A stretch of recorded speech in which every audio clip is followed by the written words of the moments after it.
And we are free on the Odyssey app. We are free on the iHeart app.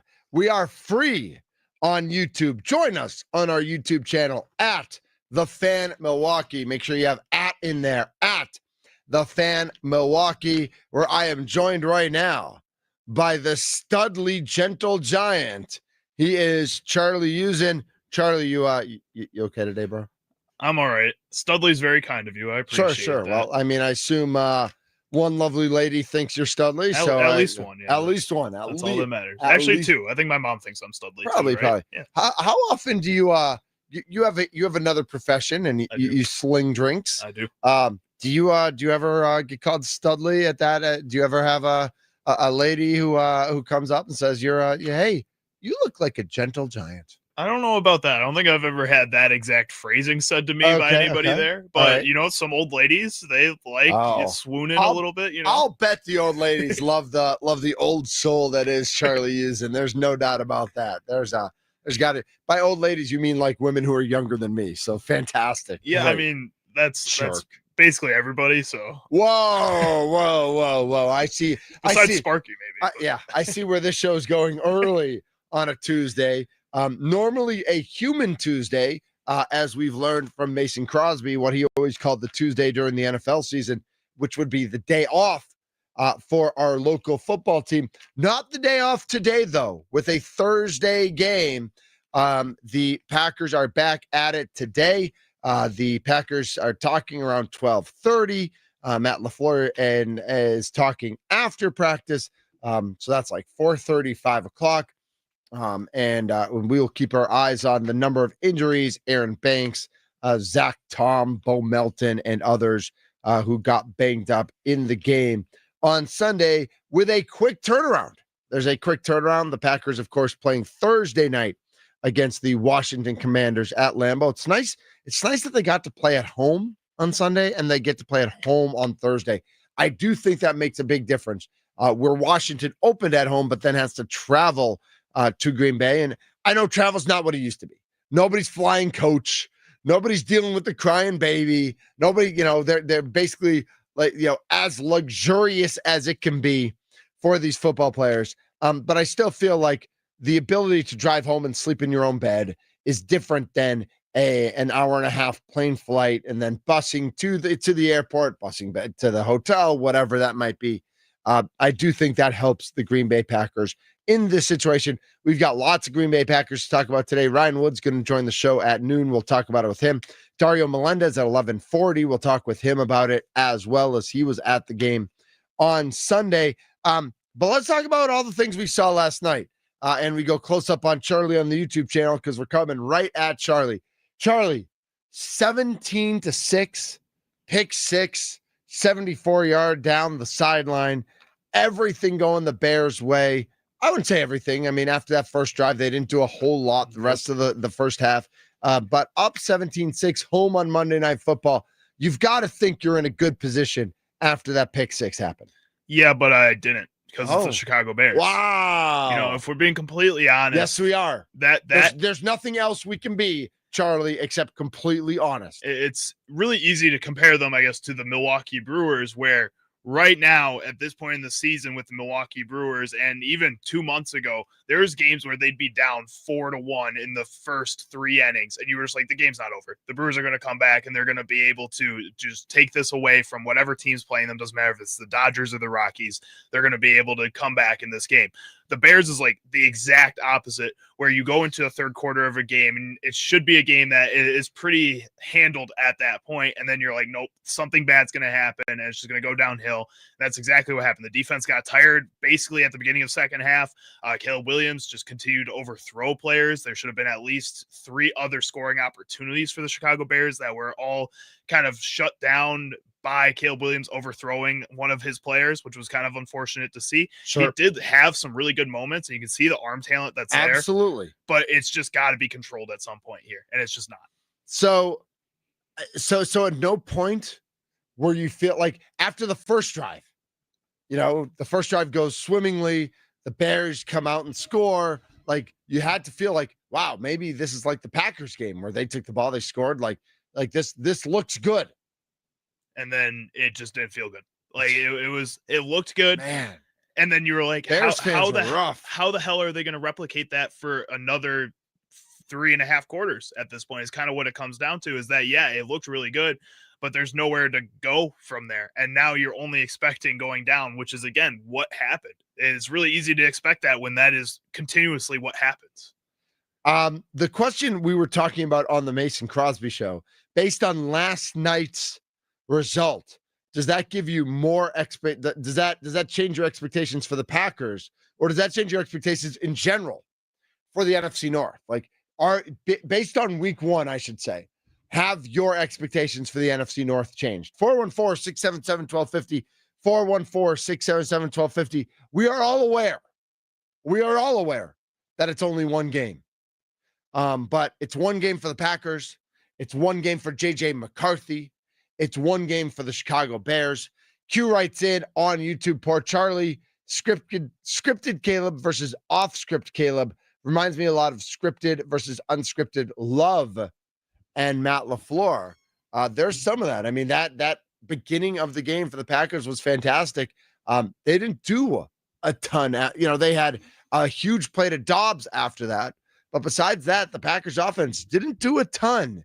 There is something to be said for those scripted first 15 plays. I actually think it's almost the opposite for Caleb Williams. Yeah, the first scripted series went really well, but then you saw like the screen passes or plays that looked like they were drawn up beautifully against defenses where he got too antsy and realized that they were going to work out, and then he would overthrow. Again, Cole Kmet did that post route in the middle of the field that he was wide open on, and Caleb Williams should have easily hit him. DJ Moore had that corner route that was, again, just looked like it was scripted perfectly for that defense. Wide open. And he just overthrew them. Or on the screen passes, he would throw them short because that is supposed to be a quick, easy throw that he's getting out, and the Vikings were just reading it really well. So he kept hitting the ground before he got to his receivers. So I think it's almost the opposite, where I saw moments where he was improvising within the pocket or running outside the pocket, and his throws just looked so much more confident and on point, especially that one where he was running to the right sideline and Roma Dunze was coming, following with him, and he hit him just perfectly on the right. That was a beautiful throw, and that was improvised play by Caleb Williams. I think he's better when he's improvising. Well, I was going to say, do you think he's better?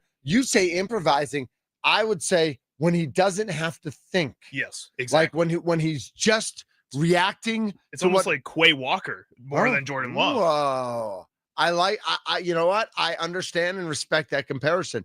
When they can just rely on their athletic ability, when they don't have to think about like where they're supposed to be or what they're supposed to be doing, they can just go out and play.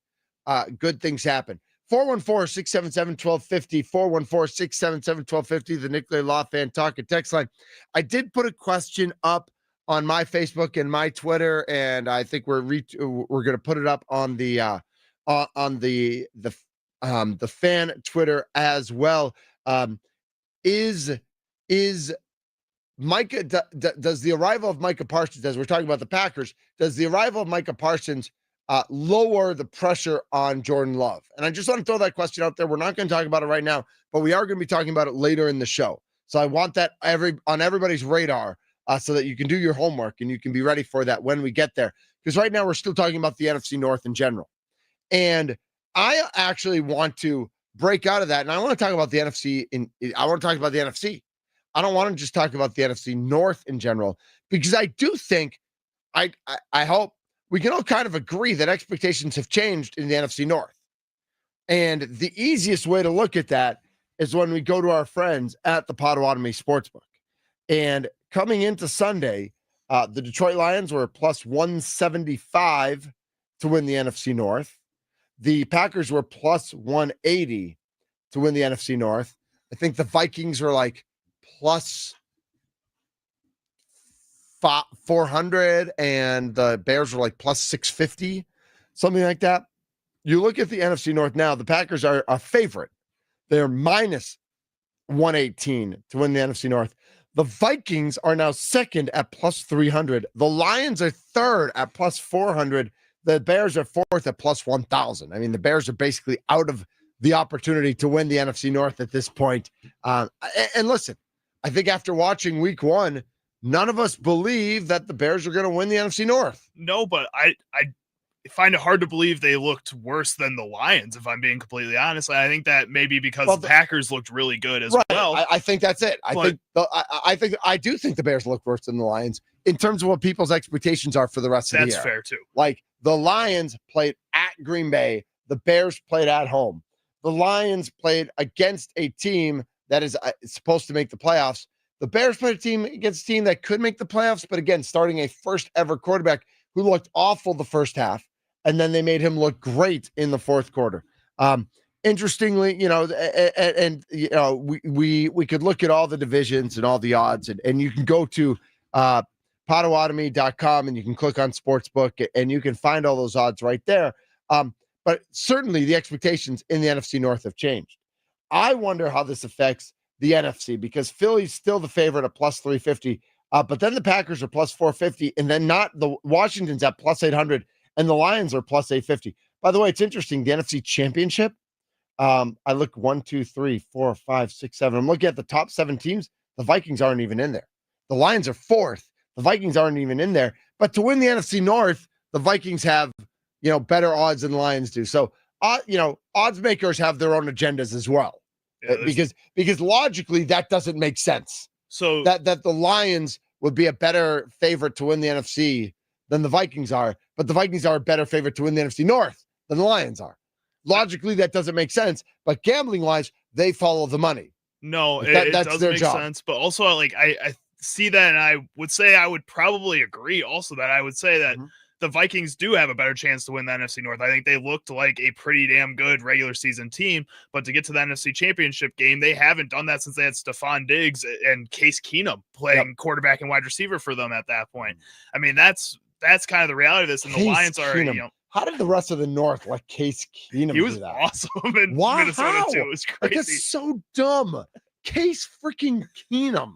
Like, what a bum. Right. Anyway, so I do think the expectations there have changed. I think the expectations have changed in the NFC.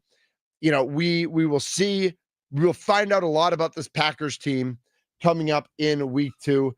I don't know. I hate to be like, I'm not scoreboard watching. All right. I'm not saying I'm scoreboard watching, but I am interested in who the Eagles play in week 2, and they are at the Chiefs. Eagles at Chiefs in week 2. Here's what's going to happen. The Eagles are going to beat the Chiefs pretty handily, and then everybody's going to love the Eagles. And actually what it's going to mean is that the Chiefs stink. Like this might be the year. Like they might be done. The Chiefs might. What if the Chiefs beat the Eagles though? Then what do you think then? I'm calling it right now. Okay. The Eagles are winning that game, and they're going to win it pretty handily. All right. Based on, that's what I think. 414-677-1250. We'll get into our picks on the Mason Crosby show. I have a feeling that'll be one of the games we look at, or I might just pick that one on my own. Philly wanting to picking that game. The Milwaukee Brewers last night also dropped a tough one. Jose Quintana perfect through 4. Bryce Terang then drops a pop-up in the bottom of the 5th. It was one of those that was behind first base. It was foul ball. Vaughn was there, and then Terang was there, and Terang overruns it. And, kind of like we talk about, leadoff walks get you. Well, dropped pop-ups get you. It led to a leadoff walk. And then a grand slam by the Texas Rangers. The Rangers win that game 5-0. And as we all know, you're never going to win a game when you score 0 runs. So regardless of that home run and what happened there, you're never going to win a game when the other team, when you score 0. You're just not. The Brewers had 6 hits. The Rangers had 6 hits. When the Rangers went up 4-0, I believe the Brewers had 4 hits through 5 innings. The Rangers had 2 hits through 5 innings, and they had 4 runs because, again, they got a couple walks on that home run. Quintana ends up going 6 2/3, 4 hits, 2 walks, 5 earned runs. But he pitched really well. Like he had a bad 5th inning, and Terang catches that ball, And that changes the whole inning. Like the whole inning gets flipped on its head when he doesn't catch that ball and the walk happens. And this is what we call a raisin in the trail mix. You play 162 games. You're not going to play your best in all 162 games. I know people like to say, well, you're going to win 60, you're going to lose 60. It's what happens in those other 40. I saw somebody on Twitter last night was like, well, you win 50, you lose 50, and whatever happens in the other 62 is like, man, I never heard 50 and 50 before, but okay, you know what? I'll take it. It's fine, whatever.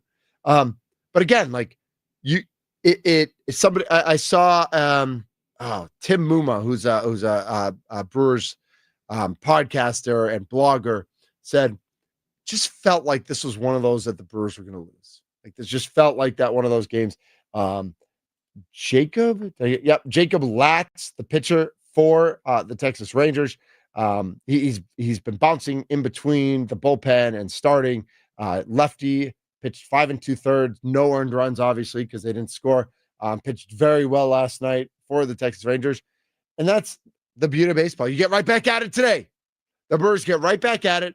I believe Freddie Peralta was originally scheduled to start. Chad Patrick is now going to be on the mound. As I assume what that means is they'll just give everybody a day off. Let's see if we look at the schedule, the pitchers. ESPN still has Peralta and Priester pitching the next 2 days, but we do know that Chad Patrick is going to be the starter today.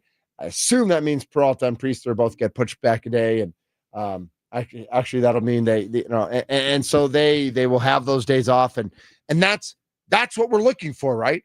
We're looking for days off. We're looking to get everybody right. We're looking to get everybody healthy. It's why Chad Patrick gets a spot start here to give everybody that extra day, because it doesn't matter what Freddie Peralta does on September 9th.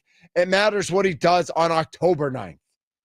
And we'll keep pounding that, and we'll keep pounding that until we figure out that the Packers have that the Brewers have the 1 seed, or they have the 2 seed, or whatever they do. The Brewers lose last night, but the Cubs also lost last night. So again, if we look at the standings, if the Brewers go 8-9 the rest of the way, the Cubs need to go 16-2 the rest of the way. Not having it. No, I think 7.5 up with 17 to go. It feels pretty good for the Milwaukee Brewers to at least win the Central. They are 4.5 up on Philly now. So Philly is right there. If the Brewers go 8-9 the rest of the way, the Philadelphia Phillies, let's see, they could lose 5. They have to go 14-5. So is that hard to do? Sure. It's a lot easier than 16-2. So the Brewers just need to keep winning games, winning series. As we move on, we will be monitoring the standings. We'll be monitoring where's Rhys Hoskins, where's Robert Gasser, where is Grant Anderson just got called back up. How's Christian Yelich feeling? How's Sal Frelick feeling? How's everybody doing? What's going to happen? And I know that Sparky and Tommy got into a pretty good discussion about that first base position and who's going to get at bats and who's going to play. Well, I keep saying it. The beauty of it all is we will all find this out together. We've got a lot more to get to on the show today. We're going to talk a lot about Jordan Love and reset maybe his expectations for the season.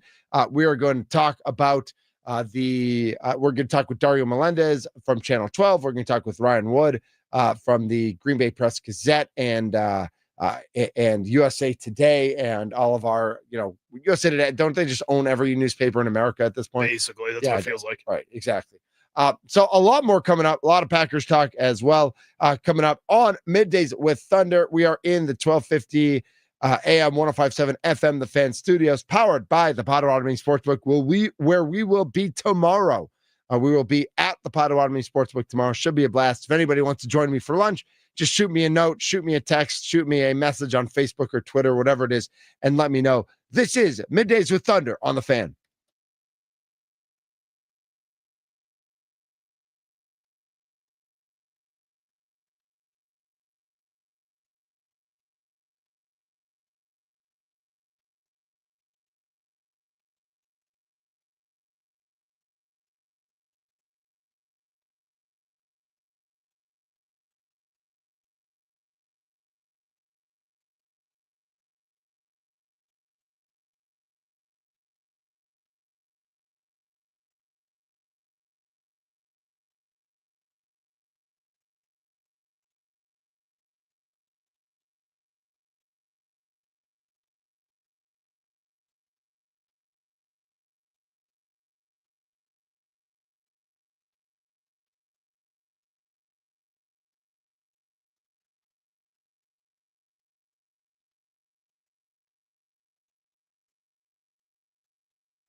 This is Middays with Thunder, 1250 AM, 1057 FM, The Fan. We're in the Fan Studios, powered by the Potawatomi Sportsbook. I'm Mitch Nelles, a.k.a. Thunder, and we're going to talk a little bit more about the Monday Night Football game from last night because, you know, we've talked about it quite a bit from a Packers lens, but I kind of want to talk about it just from a bubble for Bears and Vikings fans, and for Bears and for Packers fans, seeing it through that lens, because it really was a tale of two halves. And when I say tale of two halves, I'm including the Vikings' first drive of the second half in the first half. Bears go 3-0. It looks like it's going to be exactly what I predicted: a bad game, a defensive battle, and then the Bears get a pick six. And the Bears go up 17-6. And I'm at Monday Night Raw. I'm at Five Star Forum last night. I'm watching AJ and Becky talk smack to each other. I'm watching CM Punk come up behind Seth Rollins and try to give him the GTS. And Seth Rollins escapes, but then has a temper tantrum and agrees to a mixed tag match at WrestlePalooza going on in Indianapolis in 2 weeks when WWE makes its debut on ESPN. I don't know what that's kind of a weird wedded couple there, WWE and ESPN. We'll see how that goes. But I'm watching it on my phone or watching the highlights and the game cast. I'm not watching the actual video. But I turned to Big Rumble because I told her, you know what? Whenever there's a pick six, things get wonky.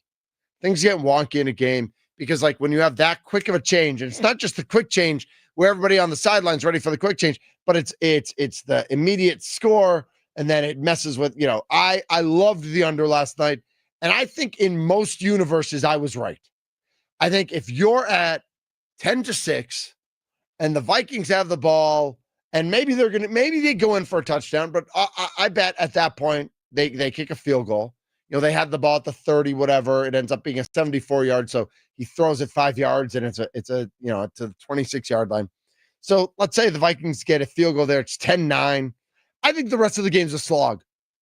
I don't think we see the emergence of J.J. McCarthy, but it's 17-6. And now all of a sudden there's that panic. There's that sense of urgency. There's that renewed focus. There's let your instincts take over, which we talked about earlier in the show about how that helps Caleb Williams when he gets to do that. Well, clearly it helped J.J. McCarthy as well, because when J.J. McCarthy was given the opportunity to plan for the game and to know what he was doing, he didn't really know what he was doing. But when he was given the opportunity to just kind of show up and make play after play after play and actually get the ball to Justin Jefferson, JJ 18, and get the ball out quickly, that worked a lot better for him. So I came away from that game thinking, all right, so weird things happened in the fourth quarter, but both of these teams are whatever. Like, kind of both of these teams are what I expected. I think the Bears are a mid team. They don't impress me. I think Caleb Williams is okay. I still think Justin Fields is okay. And I know he wasn't getting it done in Chicago, but I also thought he had horrible coaching in Chicago. He had bad teammates in Chicago. The Bears are changing things up a little bit. Organizationally, they probably haven't changed things up enough to make a difference. They're not an organization that seems to be really doing the right things, but they're okay. Meanwhile, the Vikings, J.J. McCarthy, this is the type of thing that I wish hadn't happened as a Packers fan. That the game had gone the way it was supposed to go, that there wasn't that pick six that ended up creating J.J. McCarthy, but that it was just like a boring bad game and J.J. McCarthy stunk the whole game. I would have liked that game a lot better than seeing the Vikings score 3 touchdowns in the fourth quarter, seeing J.J. McCarthy throw for 2 and run for 1 in the fourth quarter, finding Justin Jefferson, finding Aaron Jones with passing touchdowns, and then running in his own touchdown to give the Vikings a 10-point lead, which ended up being the difference and insurmountable at the end. I wish that hadn't happened. And so we'll see if the Vikings can keep that momentum going, if they can be that team. They get the Falcons at home this week, which should be a win for the Vikings. I hope it's not. The Bears, meanwhile, go to Detroit in the battle of the 0-1 teams. Things don't get easier for the Chicago Bears. Detroit's going to be mad, too. Right. Detroit's going to be mad. Chicago should be mad, but I don't know that it matters. Charlie, watching the game last night, like, what takeaways did you have that either of these teams are going to make a difference, make some noise in the NFC this year? I don't think I had any takeaways that they were going to make noise this year. What I saw, though, is that both these teams have really high ceilings and a lot of promise. And I think at their best, both of them could be really good teams. But you also saw how young both these teams were and how much time that they still need together to kind of mesh and play an entire 4 quarters of football. Because, again, from the Bears, you saw drives where their offense looked so polished, and Caleb Williams really did look like that number 1 overall pick that everybody was excited to see. And then you saw other times where he was forcing throws, where the offensive line just kind of looked confused at points. But on the defensive side of the ball, it's kind of the opposite. Again, you saw that early first half where they just looked like they were ready to go, and then they lost the plan halfway through that game. And the Vikings were the opposite of that. Their defense couldn't figure it out for points in that game. And then the second half, just the pass rush started getting going for them, that their defensive back started being a little bit more aggressive at the point of attack on the ball. And again, you just saw that there's promise for both these two franchises, but not for this year, if I'm being honest. I think I saw that Roma Dunze looked really good for the Bears, and that Cole Kmet, that 2 tight end set may work for them. And that offensive line can be good at some point in the future. But again, when Caleb's overthrowing players, when the offensive line is mixing up protections and having 12 penalties throughout the course of this game, which not all those penalties were really the Bears' fault. I think there were some kind of throwaway penalties, things that they didn't call on the Vikings as well, but that's going to happen in football. And you just kind of have to deal with that and play through that. And the Bears didn't do that. There's a lot of intrigue around the NFL with regards to Ben Johnson as the head coach of the Bears, what he can do for Caleb Williams, what he can do for this Bears team. Again, the scripted first drive, good. Caleb Williams, when relying on his instincts, running the ball, good. Throwing the ball, he has the arm.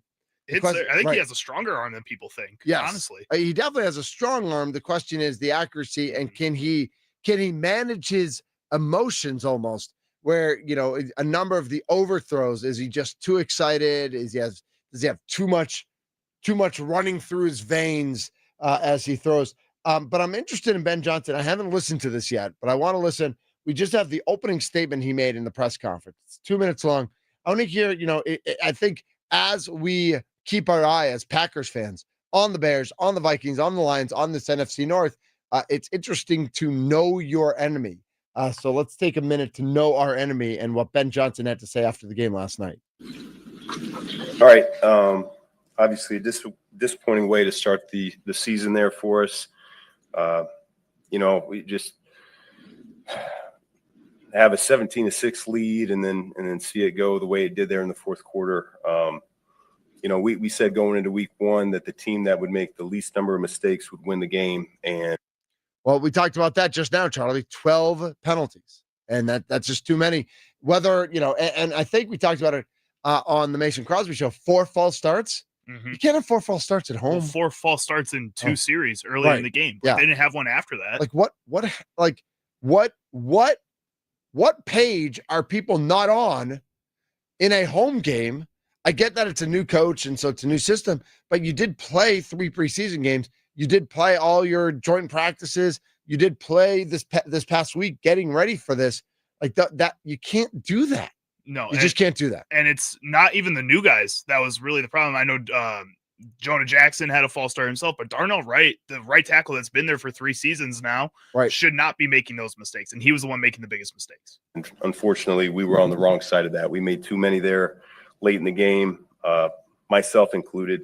There were a number of things that I could have done better, a number of things that a number of guys could have done better. When you look down at the stat sheet and you see 12 penalties, that's got to get cleaned up in a hurry. And yet we've been saying that all training camp as well. So,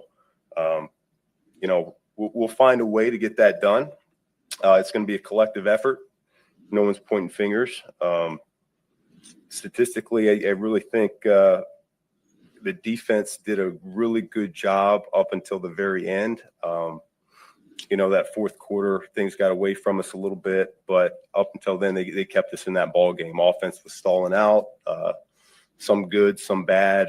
I thought Caleb played well to start the game for the most part, finding completions and getting us moving. We weren't good enough on third down or fourth down as the game went, which we knew that was a good team on those downs. And then, of course, when you have the penalties and hard to establish the run game quite like we wanted to, it felt like we were behind the sticks most of the time. So second and long and third and long was where we lived, which was a struggle for us offensively. Guys did play hard. They played with great intensity, great effort.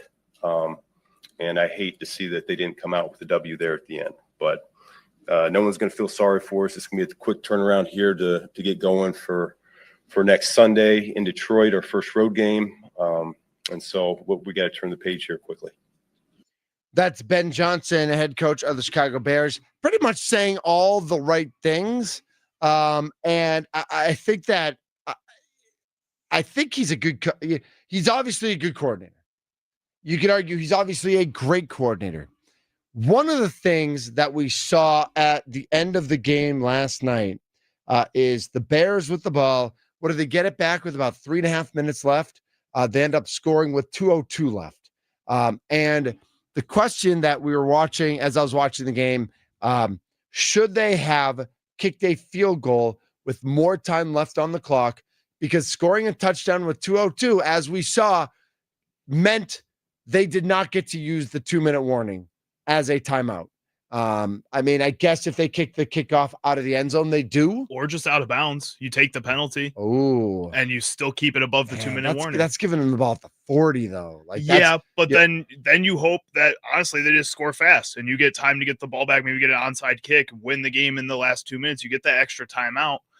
That's kind of where we're sitting right now in a game this close, that late in it, that you have to trust that your offense can score fast, which at points in this game they were able to do. There was openings plenty of times in this game where the offense should have had scored faster than they did. Well, and even on that final drive, they hit DJ Moore when he's wide open. That changes the whole game, right? Well, and that the safety should have been thrown out of the game by the Vikings that knocked out DJ Moore and the series before that as well. And the fact that DJ Moore came back into that game was insane too. So yes and no. He lowered his helmet straight into DJ Moore's face mask. I don't think he did. I think he hit him in the chest. No. I watched it a few times. I was surprised. NFL players have to be able to tackle a guy. Right. And I get that if you throw a ball wide open, to a guy over the middle, he's going to get hit and he's going to get blindsided. Because that's what a throw over the middle is. I thought I thought the defender went lower, and when DJ Moore came down, the heads were close to each other. But I also think if I'm going to hit a guy in the chest and he puts his head into me, what am I supposed to do to avoid that if I'm already tackling him? I just think from the angle the second safety was coming in, because DJ Moore is wrapped up in air at that point as he's coming down by the first defensive player. The second defensive player, yes, is coming in, I guess, at chest level, but he's coming in from the side. And as DJ Moore is coming down and getting tackled, I think you also have to, as a safety, kind of learn to wrap up instead of, again, doing what he did, which is lower his helmet. No, you're right. And that's the issue that I think was there, is that he didn't do a form tackle. He lowered his helmet instead. Even if he was aiming for the chest, you're not supposed to lead with the crown of your helmet. Yep. But regardless, on the next drive, DJ Moore wide open. Caleb's got to hit him there. But back to Ben Johnson, I think you got to kick the field goal with 2.5 minutes left. When you see what the timing is, and you want to be cute and you want to score that touchdown. And even the touchdown play, they snapped the ball with 2:04 left. It's that happens in Detroit, and that play ends with the 2-minute warning. That it's a 2-second play to Dunze to get that touchdown is a little hometown clock hitting that stop button a little bit earlier than it could have been hit.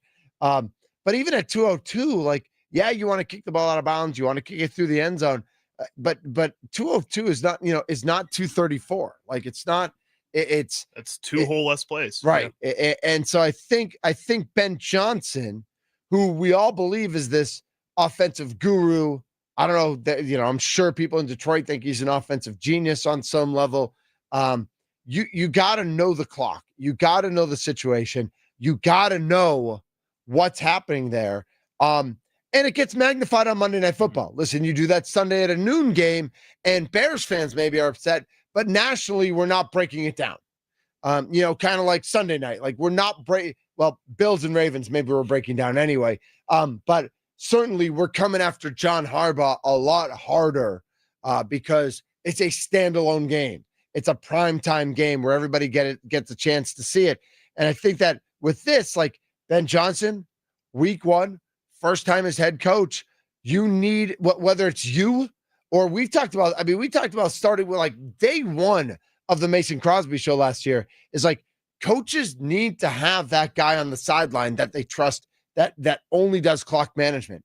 And to be honest, there are Nintendo warriors out there, right? There are John Madden warriors out there who know how to manage the clock better than any professional coach does because they've played thousands of games over and over and over again. They've seen every second.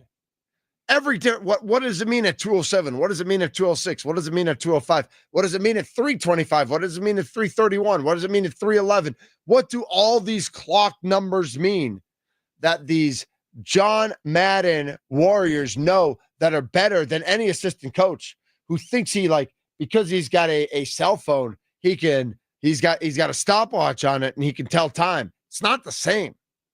And Ben Johnson, failed week one. He failed week one with the clock management. And we all used to rip on Mike McCarthy, and we've even ripped on Matt LaFleur, for not managing the clock well. I don't understand why in 2025 coaches get this wrong still. And I think what he ran into is he thought they were going to score 2:20 left.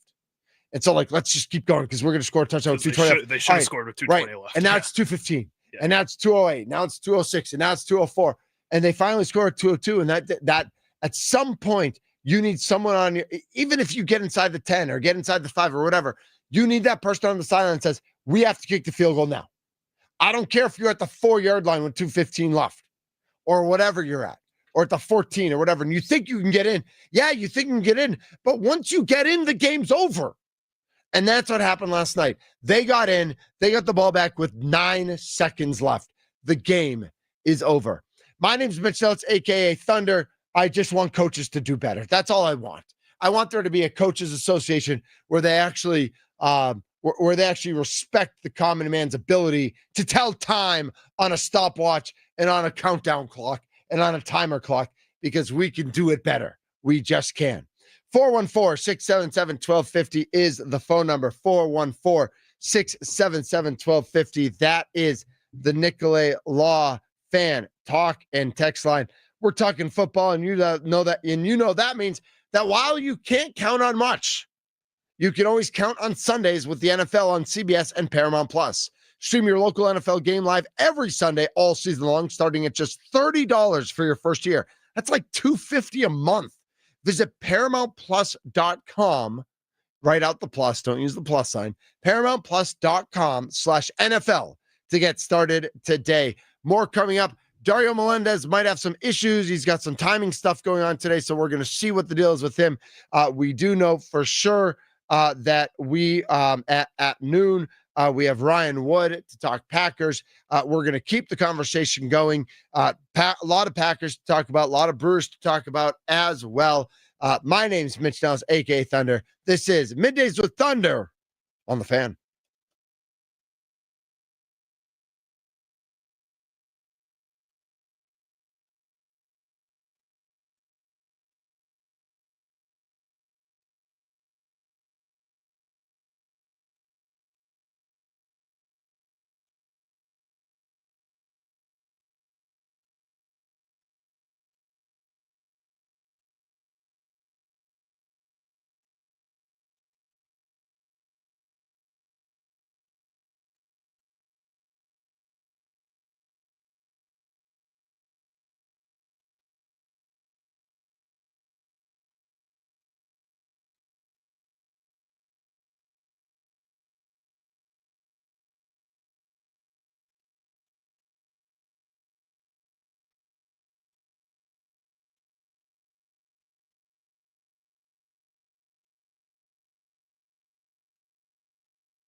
This is Middays with Thunder, 1250 AM, 105.7 FM, The Fan, free on the Odyssey app. Dial it up, 414-677-1250, 414-677-1250. Shoot us a text on the Nicolay Law Fan talk and text line. The big question of the day, does Micah Parsons' presence lower the pressure on Jordan Love? We'll get to that question in a little bit. Also, are your NFC North expectations changed after week one? Packers take care of business against the Detroit Lions. And last night, the Vikings with a big comeback win in Chicago on the worst field in the NFL. We all know Soldier Field. We all know the city of Chicago is a mess. And just do better. It doesn't make any sense at this point. It's 2025. You have landscapers who are really good at their jobs. Why not just hire a landscaper to have the goal line is crooked? How's the goal line crooked, Charlie? Yeah, that's pretty bad. I think the Bears do it on purpose. Don't take care of it just so that they can find a way to move out as fast as possible. Then move out already. Right. You bought the land in Arlington Heights. Build the stadium, get it over with. It's so dumb. I mean, for us, Arlington Heights is an hour away. Mm-hmm. That's super easy to get to. It's going to be way more accessible. It's just going to be better. The Soldier Field is just not the best. Is that actually happening, or is that still on hold? It was happening and then it went on hold, and now it's I think they're starting to get the process put together, the blueprints and everything, but they haven't started building it. I don't think they're groundbroken. No, definitely. They definitely have not groundbroken. We know about that. Some news and notes from around the NFL, and we'll touch a little bit on a number of different teams.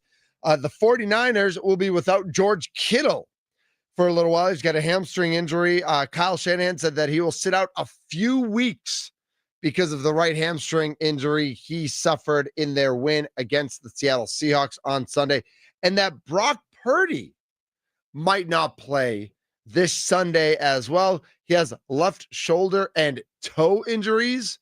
The more serious one is the toe. They don't know if he'll be playing. The good news for the San Francisco 49ers is that they're playing the New Orleans Saints this week, who very easily could be the worst team in the league this year. You were talking about the ESPN power rankings before with Tommy on the Mason Crosby show. The Saints are ranked 32 in their power rankings. Yeah. And that's what they should be. That's where they should. They are terrible. They are definitely the worst team in the league, but also I think they looked a little better than I was expecting on Sunday. Oh, really? A little bit. I think it was just that Spencer Rattler threw for more yards than I was expecting. But is that just because, they were losing and so he just threw the ball around? Probably. I thought the Colts would be in that discussion as well. You put up 33 points against a team that was supposed to be better. I mean, and I also thought the Dolphins wouldn't be in that discussion. The Dolphins are a mess. And speaking of the Dolphins, there's more bad news out of Miami. And I don't know, at some point, I don't know. Tyreek Hill's estranged wife has alleged in court filings that he committed domestic violence, which the Dolphins receiver has vehemently denied, according to a report. TMZ has the documents that Kita Vaccaro alleges 8 separate incidents of domestic violence and filings related to the couple's divorce case. Hill's attorney said in a statement Monday that the allegations are part of a shakedown, adding that they are an attempt to generate bad media coverage for Hill, which seems to follow Tyreek Hill quite a bit, whether it's legitimate or it's part of a shakedown. Vaccaro alleging the first incident occurred in January 2024, about 2 months after her marriage to Hill. Hill has not been criminally charged. It was unclear as of this morning whether law enforcement was investigating or not. Hill has, of course, we know he's got, he's been the center of numerous off-field incidents since joining the Dolphins. He was detained by police last September after being stopped for speeding and reckless driving. It happened just before their season opener last year outside of Hard Rock Stadium. He also had a physical altercation with a marina employee in June of 23, and in a separate lawsuit alleges he broke a social media influencer's leg that same month. I do wonder if there's a point where the Dolphins just say enough is enough. And as special of a talent as Tyreek Hill is, if they're going to be terrible, do you just lean into the terrible and almost give up on the season and say, all right, we're just releasing Tyreek Hill where we're starting over. We signed Tua. we're stuck with Tua, but do we just kind of clean house beyond the quarterback and including McDaniel, the coach, who was the darling a couple of years ago, and now people are turning on him, and just kind of as a franchise start over with Tua, and whether we love him or not, like we make the best of it, and that's just what we have to do. I think you kind of have to at this point. It just hasn't got better. Every year it gets worse. Tyreek Hill is seemingly out of control. Like he talks about this as a shakedown, but I don't really know why anybody would have to give you bad publicity when you give yourself so much bad publicity. Is kind of at this point what I'm thinking. And with the rest of this Dolphins team, again, the defense doesn't improve at all. They make all these trades. They change it up every year and just seems like it's never working out. Again, it doesn't really seem like the players respect McDaniel all that much. They kind of see him as a friend more than a coach and a mentor to them, which is how it more should be. And I think that's all just kind of issues with the culture within that locker room. And if you want to change that, you have to do what you're saying and clean house. And I know you just paid Tua, but maybe you try to find something else at that situation too. Tank Bigsby was traded from the Jaguars to the Philadelphia Eagles. The Eagles, of course, don't really need a quarterback. They have Saquon Barkley. Their backup room, Will Shipley's their second-year player, and they do have A.J. Dillon, who a good friend of ours, who is there as well. Philly has said that they like their running back room. Nothing's going to change, but they see Tank as a kick returner, and special teamer, and someone who can help on offense. And Travis Etienne Jr., who ran for 143 yards in the Jaguars opener against Carolina, won the number 1 job over Tank Bigsby. I don't know that Philly needed a running back, but Jacksonville. I think this is a stupid trade for Jacksonville. I get that Etienne's your number 1, and unless Tank requested a trade and we don't know about it, he started a lot of games for them last year. I don't know why you'd give up on a starting quality running back, even if he's your number 2. You're going to need depth that you just do. So I don't know that this is a good move for Philly, because I don't know that it was a position of need, but I think it was a not needed move for Jacksonville to acquire a 4th round pick. No, it wasn't, but also I don't really see I guess, you need a backup running back, but it's pretty easy to find a backup running back. I feel like there's veterans that are free agents. I think Tank had showed himself to be a good running.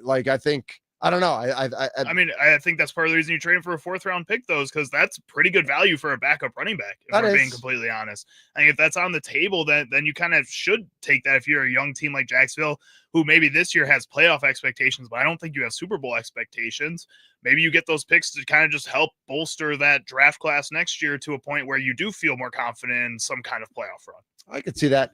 And then real quick, via ESPN, I did want to listen to Kevin O'Connell talking about his talk with J.J. McCarthy at halftime of last night's game. But J.J. McCarthy, for him to make some of the plays he did, I told him at halftime, you are going to bring us back to win this game.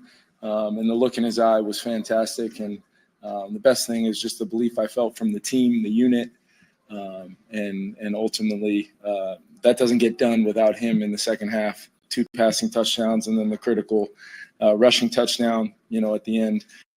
So he told them that he was going to bring the team back, and then he throws a pick 6 immediately, and then he brings the team back. I don't think it was that big of a limb to go out and tell him at halftime that we're down 10-6 and you're going to bring us back from this overwhelming deficit that we're down against a mediocre Bears team.